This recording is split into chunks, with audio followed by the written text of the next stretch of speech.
Hello, everyone, and welcome to the Equestria Daily Fandom Podcast. Our topic for this week is the premieres and finales from the beginning of the show up until last week's episode. I'd like to introduce my guests. We have Fee. Hello. Couch Crusader. Whoa, who are you people? And finally, Alistair Black. Yo. So we're recording this episode a few days after the premiere of Season 6. So I wanted to just quickly have a little roundtable discussion about the premiere, just to see everyone's feelings about it, as well as what type of direction do we think the show is going to go in with this, knowing these two episodes happened. So we'll start with Fee. You always start with me. You're picking on me, man. Well, you're on the left side of my Skype. Well, that's discrimination. That's leftism. Okay, we'll start with Alistair. I'm one of those weirdos that likes every single episode. I don't have any downsides to it. So all in all, I was happy. Yeah, shock. I'm assuming we're probably going to be firing off some spoilers. So. Oh yeah, definitely. We're just gonna assume that everyone has seen the premiere, so we're not really gonna. Spoilers ahoy throughout the entirety of the podcast, pretty much. So if you want to say anything regarding what has happened, or you can just go ahead and fire away. Yeah, I think the bit where we had Flurry come in and she cried and broke the heart. I was just like, somebody needs to kill this baby before it gets out of control. Yeah. I mean, I was very set aside for everything that happened. I mean, it was a really monumental step. I think, from where the show's gone. But I'm fine. Like, we had Cadence introduced. We had all these new characters that are introduced all the time, and I'll for a couple weeks, but then I'll grow, and then I'll like it, and then it'll be over. Just one of those things. But I liked it. I didn't have too much of a problem. I wish it would have been, as much as I loved the villain being a cloud. Why the was the villain a cloud? Why was the villain a cloud? Sorry. Well, I mean, Sombra was a cloud. It's a proud Crystal Empire tradition. That's a good point. Exactly. That's a good point. Sombra was a cloud. That's I guess it is a Crystal Pony thing, isn't it? Yeah, but I was happy. You're just like generalizing against clouds, man. I don't think that's fair. Like I think if any special interest cloud group contacts me after this, I'd be more than happy to make a public statement, a public apology for my offense towards clouds. Clouds' life matters. Couch. If you want my thoughts on the episode, read the follow-up that I wrote for it this past Sunday. Oh yeah, you totally wrote that, didn't you? Yeah, it was great. Yeah, I read it. Don't worry. Especially because, like, when I took it, I completely forgot that I was flying down to California that weekend to hang out with my dad. So I was just like, oh crap. Basically started at like 10 o'clock Saturday night and just like went until 3 that next morning, and I was just completely sleep deprived. You can see where I just wasn't making any sense in that follow up. Overall, I mean, I'll be honest, I'm not a fan of all the new alicorns that Hasbro keeps parading across the screen and all that. You know, like 4 is plenty, 5 is just like, okay, you guys are just having way too much fun with this now. But who cares? I don't think Flurry Heart's going to really show up all that much in the upcoming season. And what we got instead was this really nice story where Starlight got to reunite with an estranged friend of hers, and you could kind of tell what Sunburst's issue was, like earlier in the episode than when he actually made it explicit. But that's fine, Mm-hmm. And right. I thought that the emotions played off really well. I mean, certainly like Kelly Sheridan and Ian Hamlin took home top billing for the premiere in the credits, and I think that it was well deserved. Yeah, that VA is new, too. Like, he only did a guard role from what I've seen previously, and then he just comes in, and he did really well as Sunburst. Mm-hmm. Fee? I honestly don't know what to make of it. I mean, I guess from the perspective of it being an episode of Pony, it was fine. There's nothing, like, horrifically bad about it. I mean, I guess if you're into the, like, world-building sort of thing, then it's going to be chipping holes in a lot of different people's understanding of the world, and that's always kind of a bummer, but I mean, as has been the echo in here, you get over it eventually, and like it was a decently strung together story. I don't feel like it did a lot. Yeah. Like, if you can like think about it, like the way that the premieres and finales are like sort of set up to sort of be like the big episodes, the ones that like really get you into the swing of things for the season, or like really knock you out of the park to end it, or just are supposed to be the ones where they step it up a lot. It doesn't, like, this could really easily just been the middle of the season episode.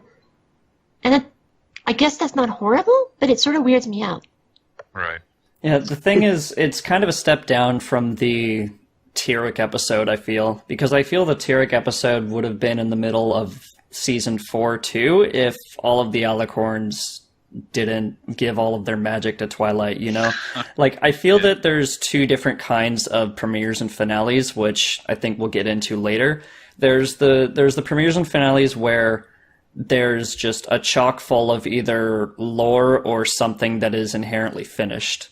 Like, Crystal Empire, Magical Mystery Cure, at the Gala, I guess, because it finished up the little mini arc that we had considering the Gala. But the other half are the completely insubstantial yet awesome episodes, like the Discord episode and the Tyrek episode.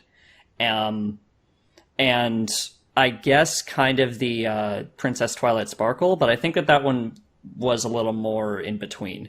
Just because while nothing really happened in it besides the flashbacks and everything, it really started and jump-started the Princess Twilight Sparkle arc. So I think that this current premiere falls right on the side of, like, the Tyrek episode. It just didn't have as much action in it. It had more, like, character focus on Starlight Glimmer. The episode that I think of the most when I think of this premiere is the Fairly Odd Parents basically did the same thing. They did Fairly Odd Baby, which was the premiere to a season where Timmy basically got a fairy god baby kid.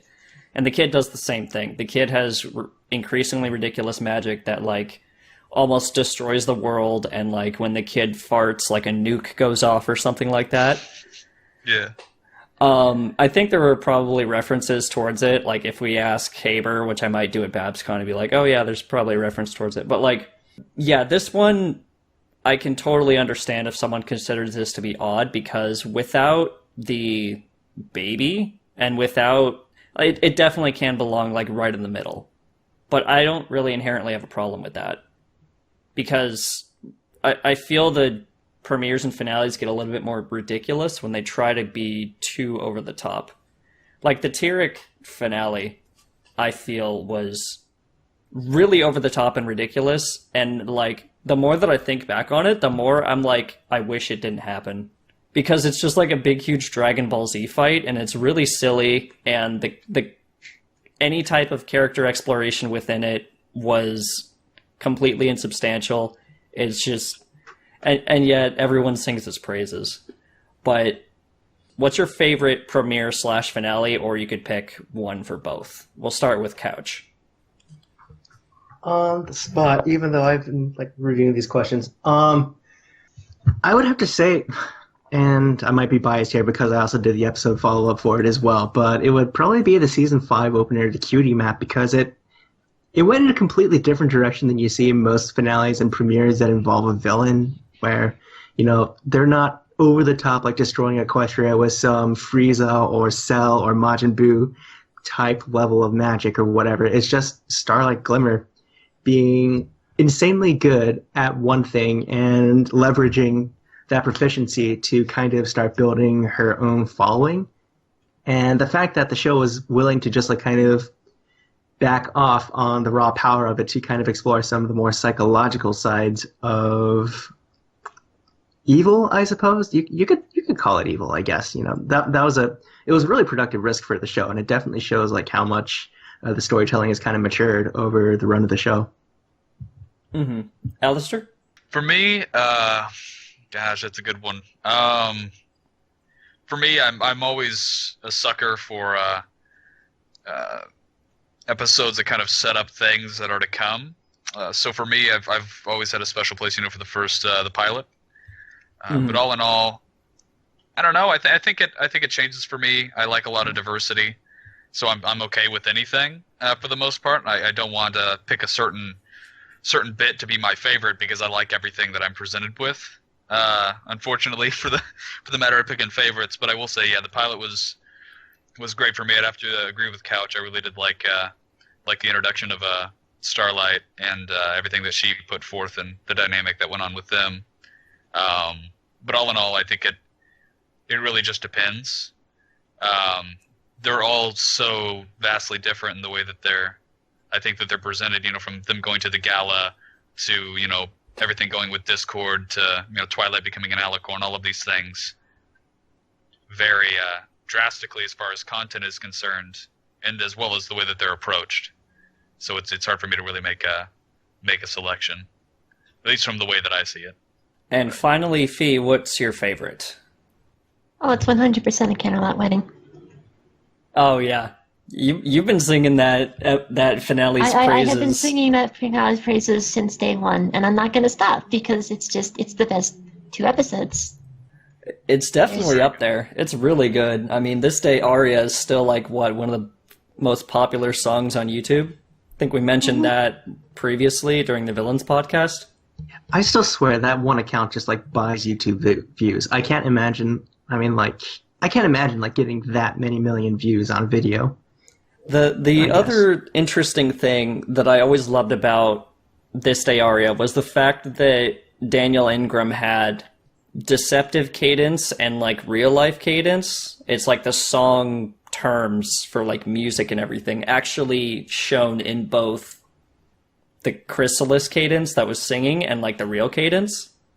I always found that inherently interesting. There was an interview done a while back where that was basically shown, and Ingram said that it was completely intentional. And I if it was completely intentional, which I think it is. Ingram's pretty talented.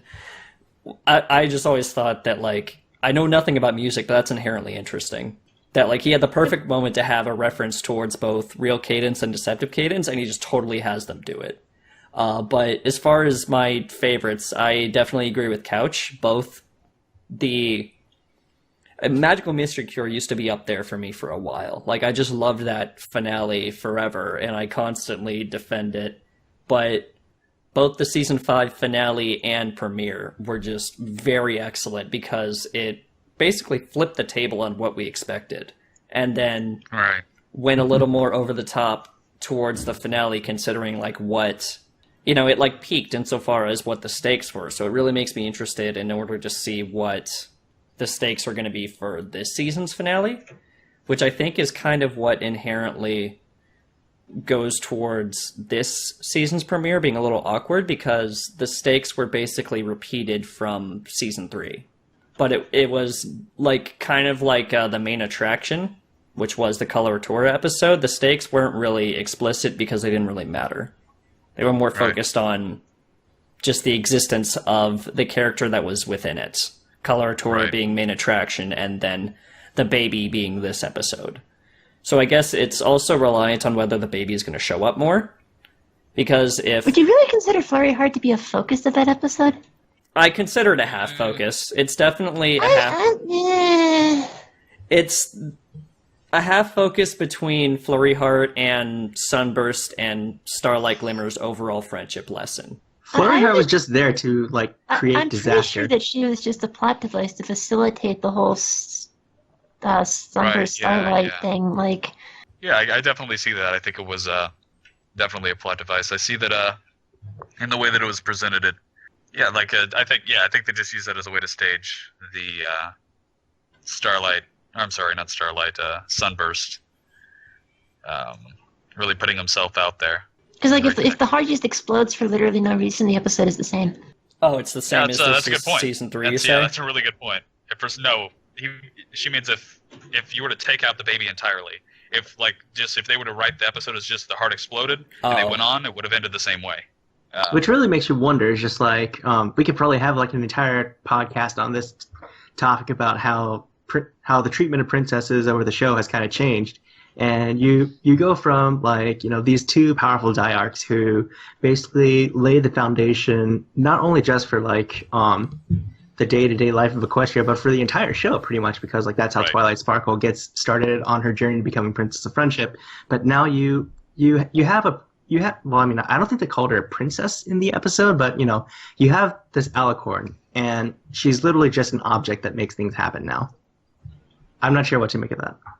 And I think that going back just to what we said a couple minutes ago about the whole I think we did, about the whole poof thing with Fairly Odd Parents. There's not really much you can do with the baby as far as that. I mean, you can't get into their backstory because Yeah, like how do you characterize a baby when they can't It's really talk? hard to characterize a baby. And what do you think when you think baby? You think big responsibility, chewing on stuff, walking around their pants. I'm so sorry. I keep. But Yeah. that's what you expect. So I think that playing off of that, it's going to feel a lot more natural. But you can't really. I mean, unless it's an OC. In that case, it's already been abused and already has a horrible backstory and nightmare form, and Exactly. we don't want that. So And Seth loves it. Man, I'm sure someone could write a fanfic it about becomes that. a bad pony.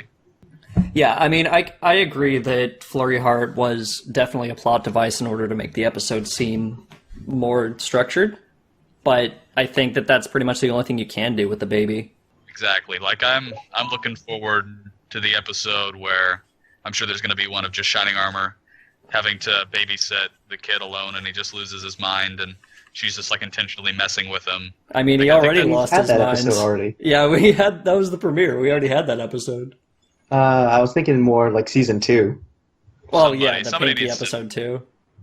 Somebody Yeah, needs to exactly just like with the Pinkie Pie. I'm looking to see something like that, but with another character. But, I really don't know if the show wants to go in that direction. I don't know.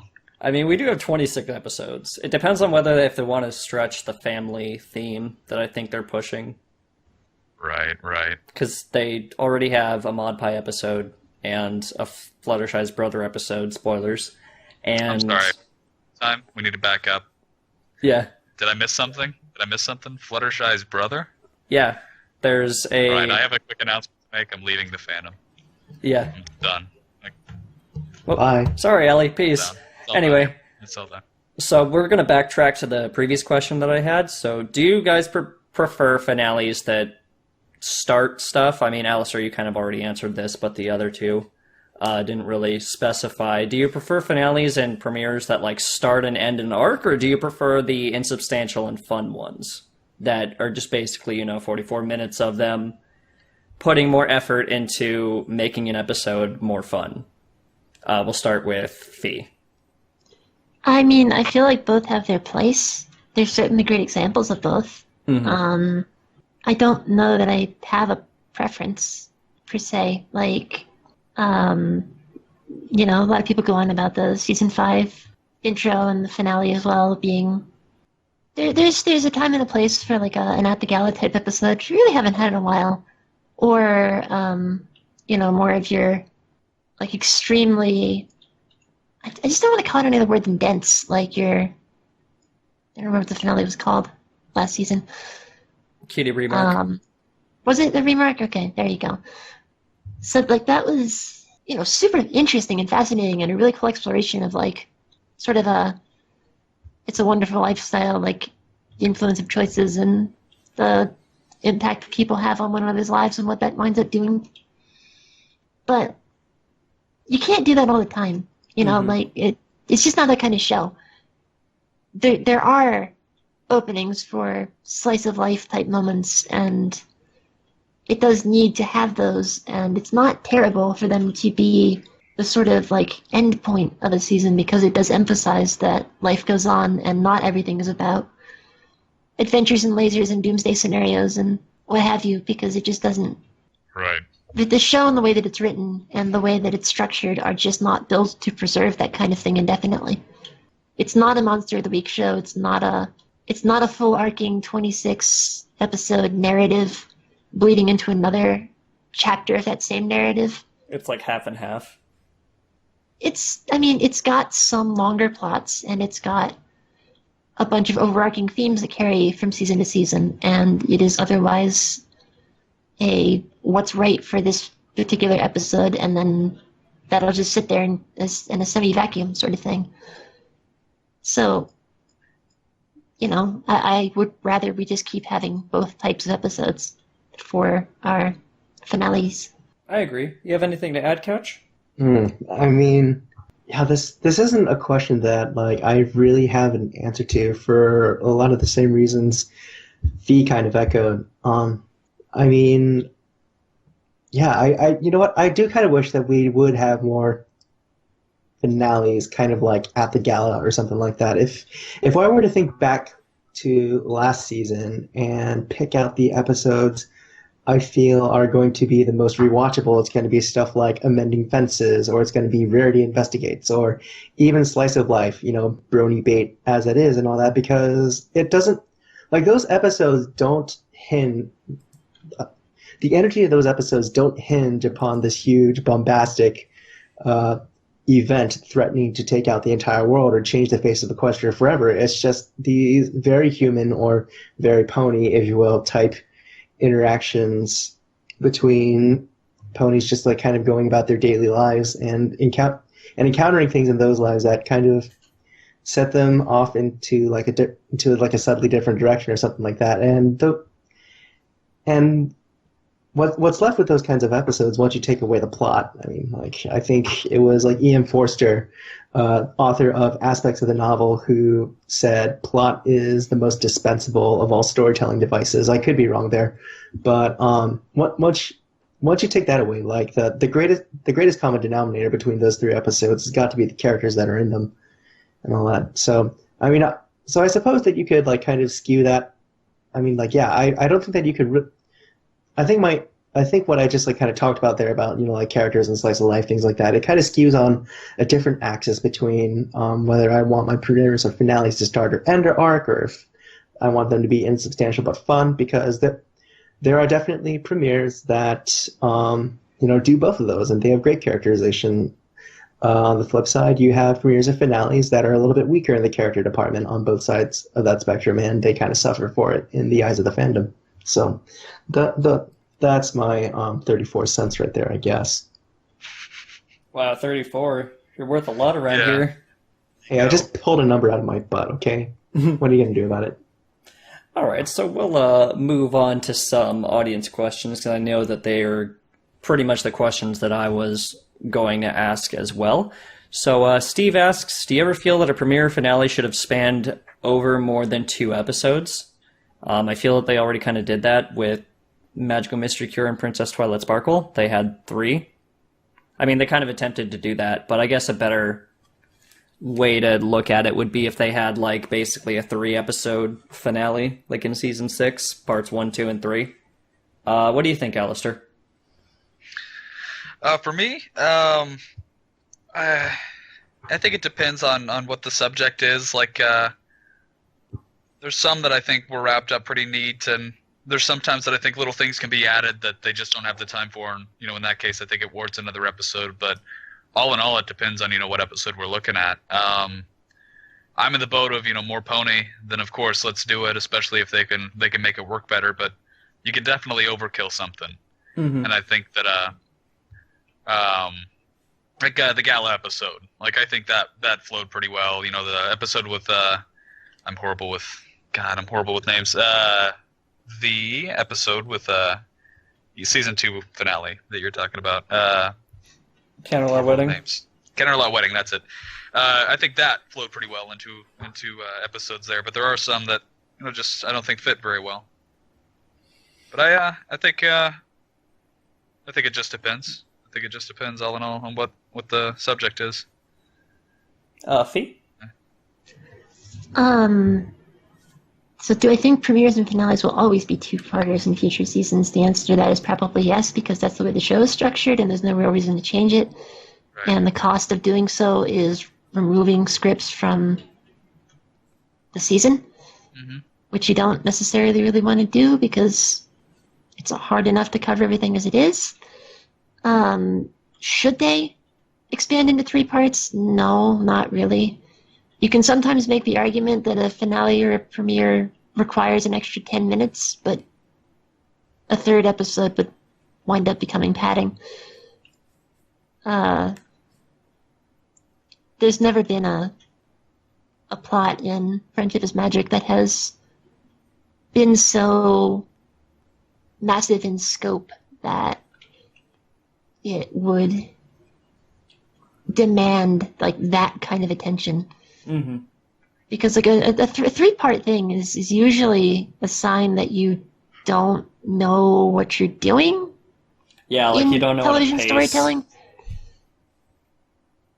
you just kind of don't know where it's supposed to go. Like you've got your start and you've got your rough ending, and you pretty much know how it fits together, but you're really not sure where things are supposed to go. You just have a bunch of cool ideas and you slung them together, and then you get your 3-part finale. Hooray! But always it drags in the middle, and you don't want that. If you're not explicitly writing for a full story that is theatrical length release or whatever, in which case write a movie, it just isn't a good idea for television. You can count the number of extended premieres and finales for various shows that have actually worked on one hand, I think. Mm-hmm. Well, there's also the thing is that pilots are usually very simplistic because they're supposed to be shopped out to a bunch of TV stations and stuff like that. Sometimes the pilot isn't even changed or fixed when it's premiered. Yeah, pilots just kind of pop out there completely raw, which is such a weird practice. But yeah, no, the pilot is also the product of just the show creators trying to get literally every aspect of the show out there, because this may be the only thing they ever create. Yeah. And they also need to sell people on the entire thing, so I mean that's a different kettle of fish, really. Yeah, that's an entire different conversation that looms above just the entirety of TV in general. But when it comes to a premiere that should have spanned over or more than 2 episodes, I can't really think of any. Like Fee said, when you go into 3 episodes, that's another 20 minutes, and that's a lot. That's another, 30-page script or something? I think Emma Larson said they were around 30 pages or something. Around about, 30 to 32. Yeah. He tends to write scripts on the longer side of things, but usually, you want to try and get it about a page a minute of television, I think. So I think you said the one that he did for Magical Mystery Cure was 28 or something like that, and that was the shortest script he'd ever turned in.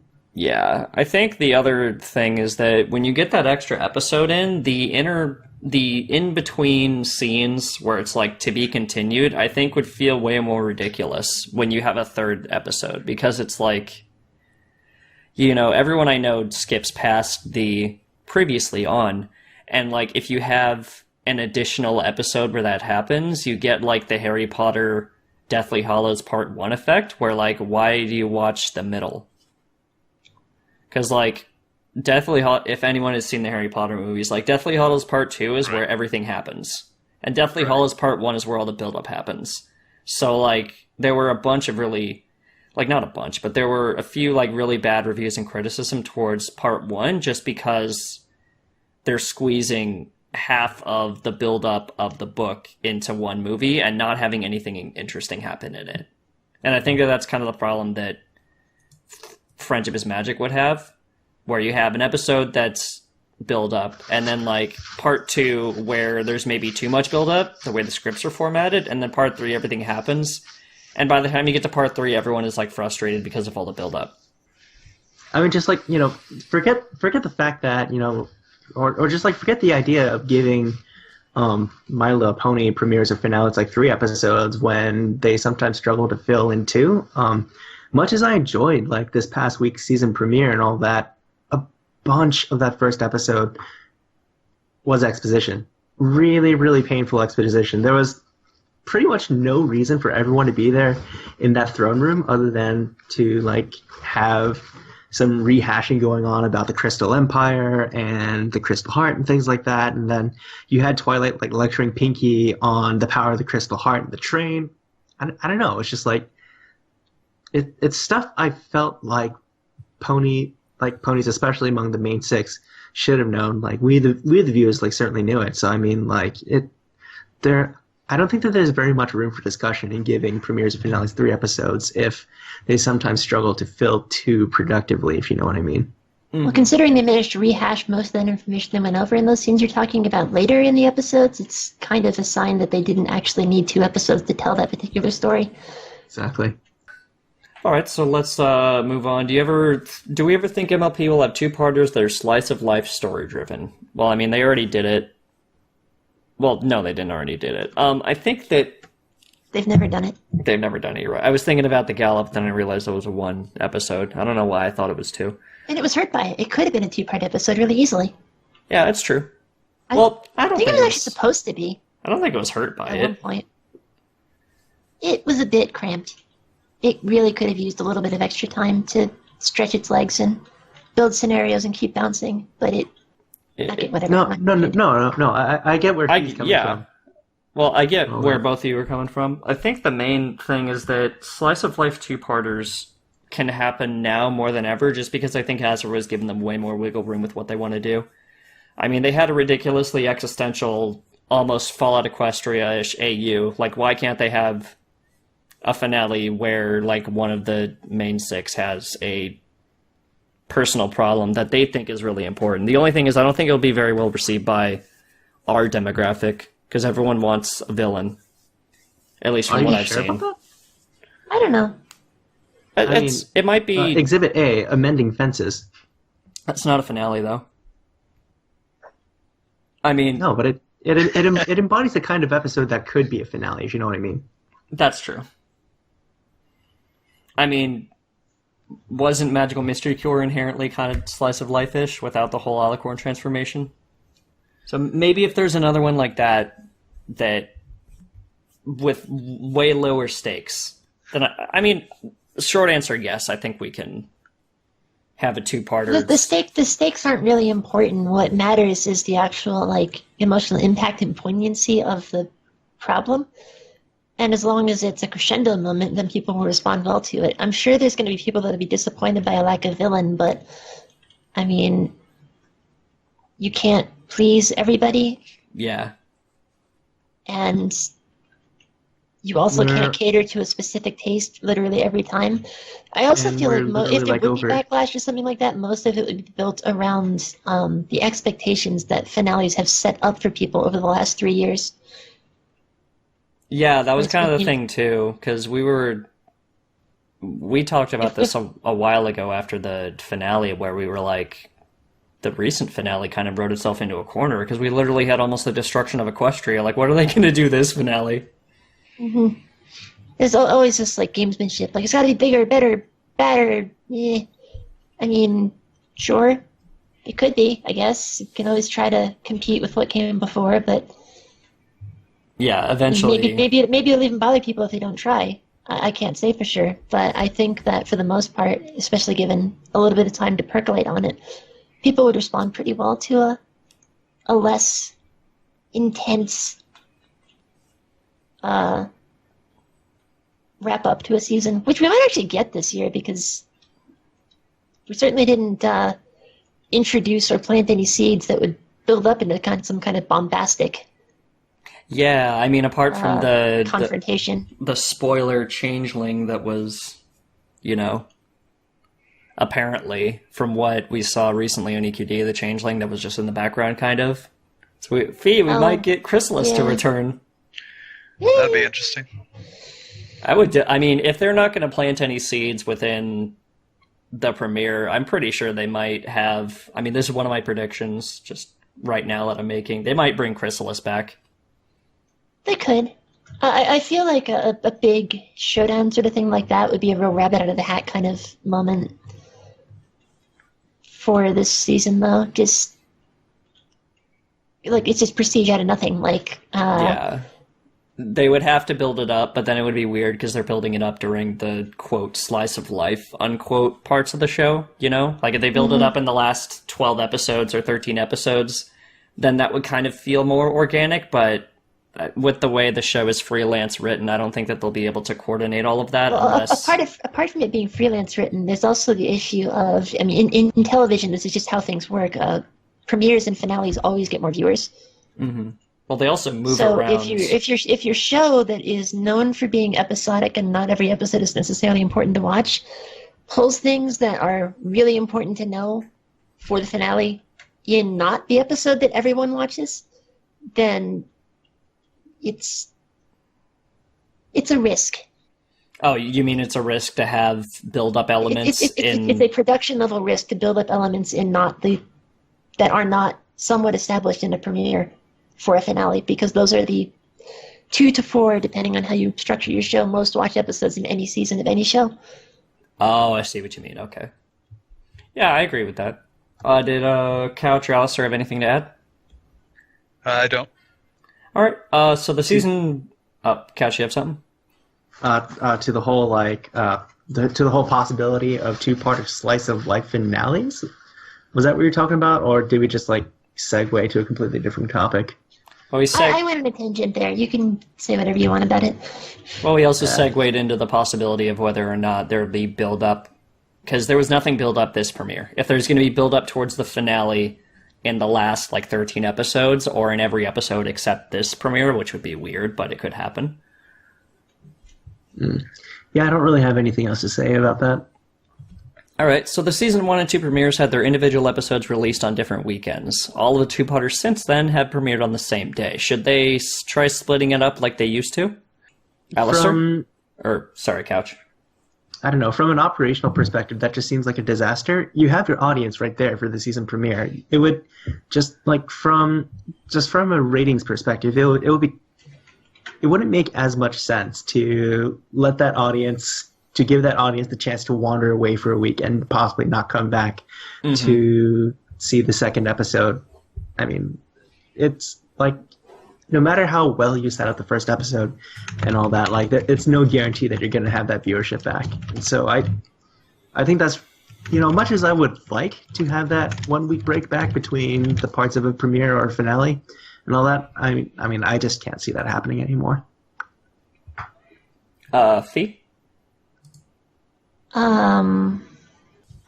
Because, there are a lot of shows that have their premieres and finales split, if I'm remembering correctly. It just depends on whether or not the demographic that MLP currently has would be able to, for lack of a better word, handle that. If you're talking about it from a technical perspective, the thing that it was most based around is whether or not the network has the ability to flex its scheduling around those types of shows. Well, let's assume that can. If you've got a really, really big show that's I'm trying to come up with a decent example on network TV, Well, it's like the Big Bang Theory or Family Guy for Fox. It's like the best show, or not the best, but the most watched show.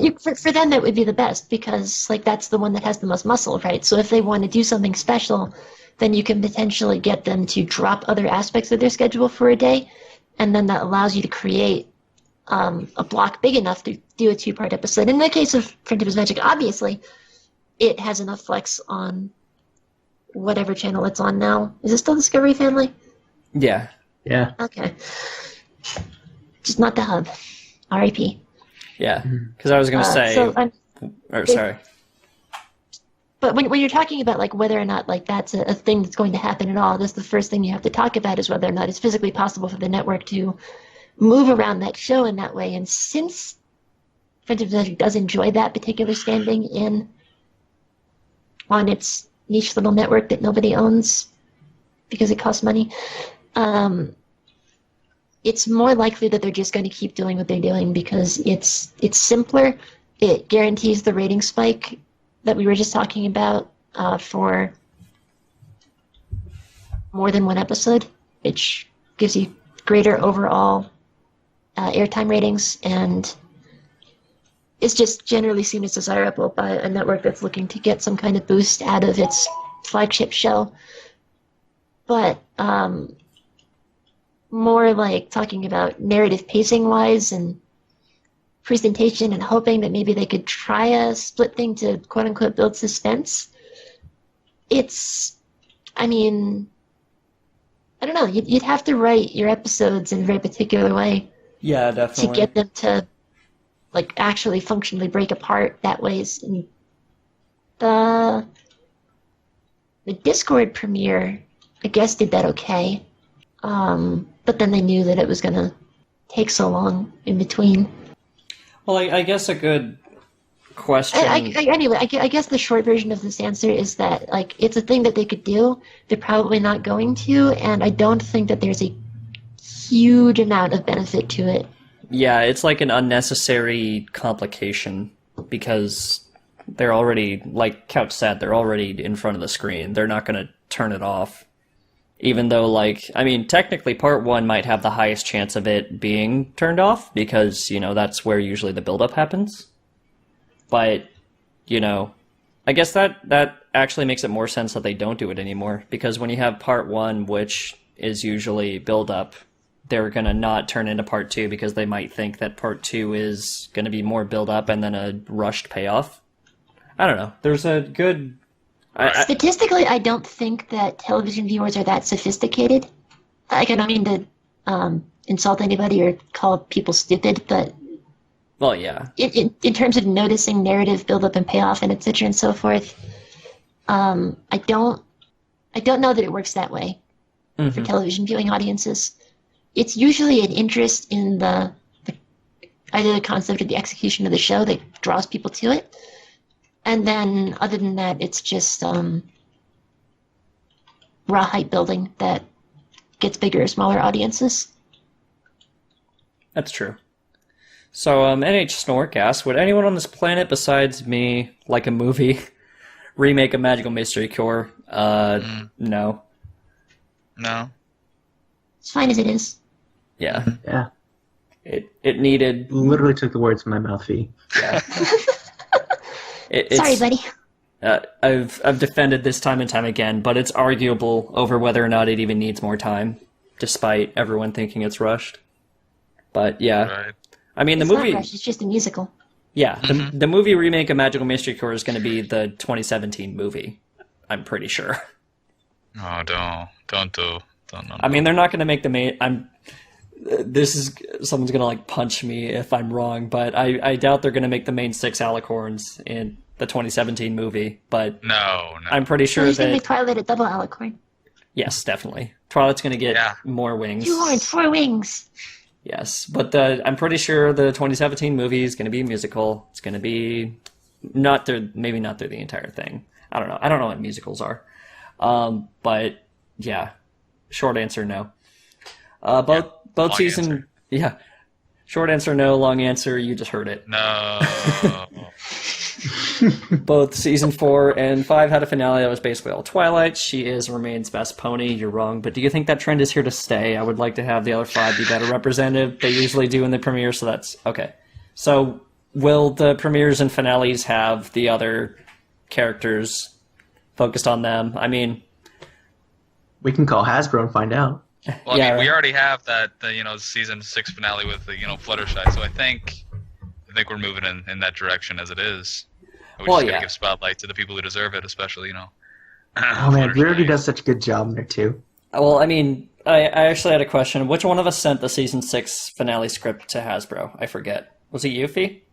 Oh, no. Oh, okay. I mean, if it were up to me, Pinky would have every premiere and finale because she's the best character. But yes, Hasbro has enough leeway with the show now. Like, they pretty much trust all the writers and the showrunners and everything. That Right. I'm pretty sure that at this point, if they don't have it this season, they're going to have it next season. But I mean, at the same time, you could have premieres. You could have basically episodes of the type of payoff that the premieres and finales do in the middle, like we did with Amending Fences. It just has to have a different character and it has to have an apt problem to solve. Right. Well, I know personally, thinking realistically, which is a scary thing for me. I dare think you. personally, Twilight, she's the main character of the show. I think that's her whole thing. So I think more than anything, it's going to remain that way. I think we have people who come in and the premieres and the finales as supporting characters to move the story along. But all in all, we're working with Twilight here. That's what Friendship is Magic is all about. If we see any differentiation, any move from that, it is going to be in another generation, and it's going to follow a different cast that we don't know at all yet. I don't think it's going to revolve around any of the supporting characters or even any of the other main 6, although they'll be involved, of course, or maybe not, depending on the situation. Mm-hmm. Well, I think the finale is going to be one of two things. It's either going to sum up the Twilight Sparkle as a mentor arc, which is kind of Right. hinted at in the premiere, or it's going to be Chrysalis coming back. Because That'd be interesting. yeah, it's going to be one of those two things. I'm pretty sure, just because both of them were hinted at, and while the changeling in the sky is kind of that subtle thing, like with Matilda's wedding, where like it's a red herring, but Chrysalis is a fan favorite, and if she, she's a fan favorite in the comics, and if she came back for round 2 and remained a villain, everyone would literally love every single writer, even though like only one of them would write the finale. It's just like one of those. Right. It's a low-hanging fruit, but that fruit has also been nurtured for the past, 3 to 4 years, that exactly. It would be an excellent fruit for them to pick, basically. That would kind of have to be a launching point to Guardians of Harmony, wouldn't it? Yeah. Oh my god, what if that's the... Oh my god, that would be amazing. I'm geeking out right now. That would be pretty fantastic. Isn't it in the Guardians of Harmony? Aren't there a couple sets where they're fighting changelings? Yes. Yep. Yes. Oh boy. Oh boy. And they've also they confirmed that there's going to be a television series too. Oh my god, Fee, what have you done to me? A television series? Wait, what? What's going on? I thought they did comic tie-ins, but I haven't heard anything about a TV series. The trademark information that was recently posted 2 weeks ago or something like that said that there was going to be a spin-off television series for children. Or? I gotta here. Let me find it. The spin-off for Guardians of Harmony? Yeah. Yeah, Guardians of Harmony. There's going to be for kids? Or is My Little Pony not for kids? I guess not, is it? Harmony. No, it is. But when this says for kids, what he actually means is not targeted toward any specific gender or age group.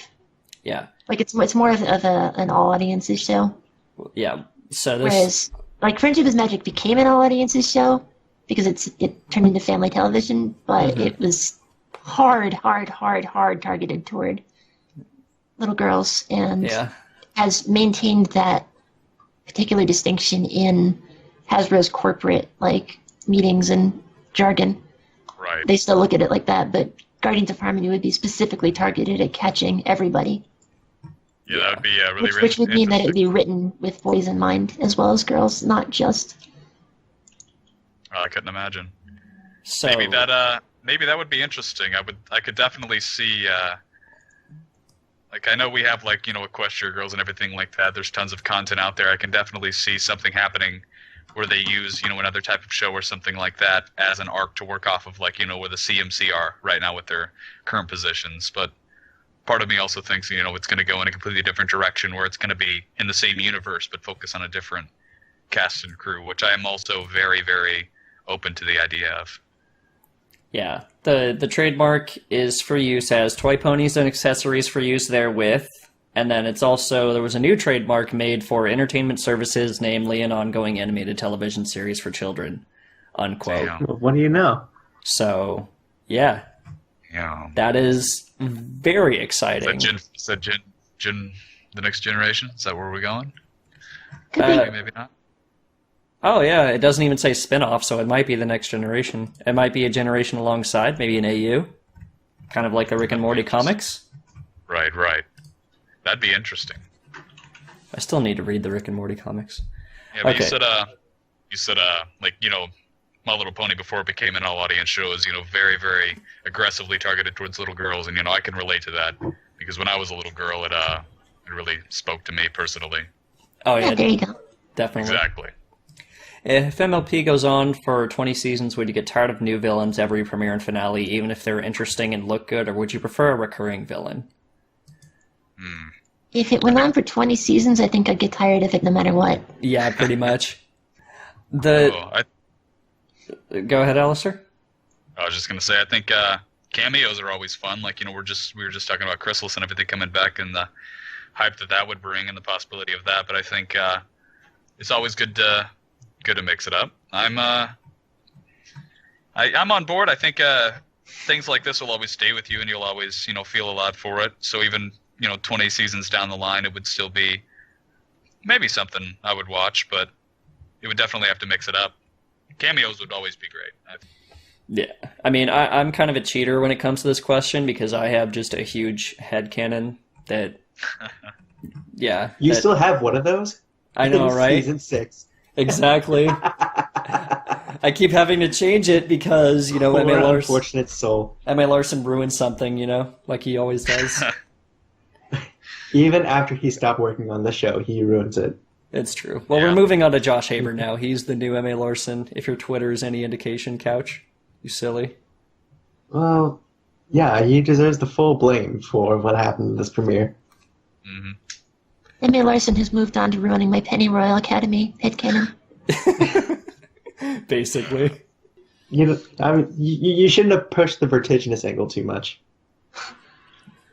I really This was is at your a point remake. time. Final This is question that I have for you guys is we're going to integrate the poll like we did the previous time. So what do you think of Starlight Glimmer's new role as the 7th main pony? We'll start with Fee. Pony, pony, pony, pony. Pony, Yeah. where's the saddle? I mean, I don't know. There she is, Miss America. Bright and sparkly and also a pony. It's fine. It's established. She's a redemptive character. She's meant to signal the full transition from Twilight, or of Twilight from being student to being mentor, which is a cool arc. Or could be a cool arc, I don't know. Maybe it'll suck. Ha ha ha ha.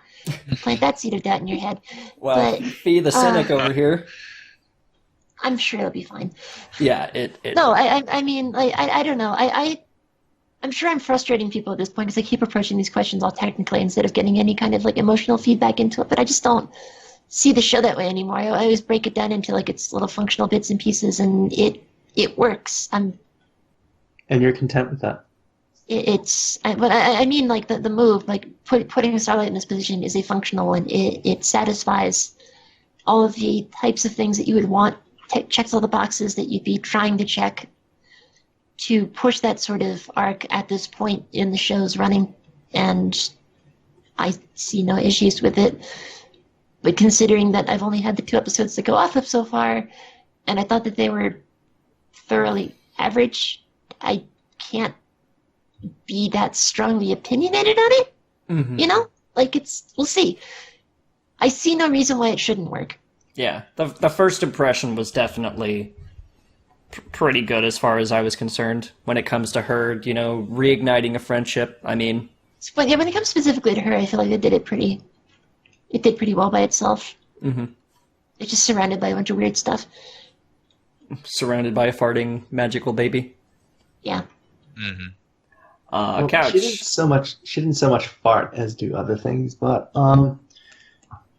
So the question was my thoughts on Starlight Glimmer joining the main 6. Well, aside from the fact that I kind of wish it was Sunset Shimmer instead, and the fact that Starlight's forelock is always like offset to one side, like on her head, which kind of bothers me. Her hair? Don't know why. Yeah. I never It's not noticed directly behind that. your horn. It's like the pony version of a comb over or something like that. I don't know, but I'm kind of with Fee on here. The whole checking little boxes, pushing the buttons to make the thing work, watch the pony go, and all that. And at this point, I've been watching the show for all 5 seasons, and